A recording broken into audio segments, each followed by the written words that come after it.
Hi hello guys, welcome back to my channel. வாங்க இன்றைக்கி ரொம்பவும் டேஸ்டான மட்டன் குழம்பு எப்படி என்னோடய ஸ்டைலில் செய்கிறேன்றதை பார்க்கலாம்.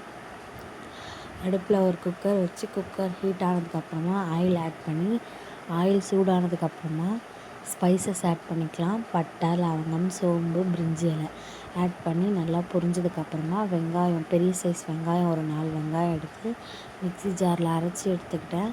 இஞ்சி பூண்டு விழுது, அதுக்கப்புறம் தக்காளி எல்லாத்தையும் ஆட் பண்ணி வதங்கினதுக்கப்புறமா கறியை ஒரு 10 மினிட்ஸ் போட்டு மட்டன் வதக்கினதுக்கப்புறமா மஞ்சள்தூள், உப்பு சேர்த்து வதக்கி விட்டுடலாம். லாஸ்ட்டாக சக்தி மட்டன் மசாலா கொஞ்சமும், சக்தி வெறும் மிளகாய்த்தூள் 2 டேபிள் ஸ்பூனும் போட்டு ஒரு தேவையான அளவு உப்பு போட்டு ப்ரெஷரில் வச்சிடலாம். சாதமும் நல்லா கொதிச்சிருச்சு. இதுக்கு மசாலா ரெடி பண்ணிக்கலாம். தேங்காய், கசகசா, சோம்பு, முந்திரி நல்லா நைஸாக அரைச்சி லாஸ்ட்டாக குழம்புல ஊற்றி இறக்கிட்டா சூப்பரான டேஸ்டியான மட்டன் குழம்பு ரெடி. நம்ம வீடியோ பிடிச்சிருந்துச்சி அப்படின்னா நம்ம சேனலை மறக்காமல் சப்போர்ட் பண்ணுங்கள், ஷேர் பண்ணுங்கள், லைக் பண்ணுங்கள், கமெண்ட் பண்ணுங்கள். தேங்க்யூ ஃபார் வாட்சிங். நாளைக்கு இன்னொரு வீடியோவோட உங்களை மீட் பண்ணேன். லாஸ்ட்டாக நம்ம வீட்டில் என்ன லன்ச் மெனுன்னு பார்த்திங்கன்னா சண்டே ஸ்பெஷலாக ஆட்டு ரத்த பொரியல், சாதம், மட்டன் குழம்பு, ரசம்.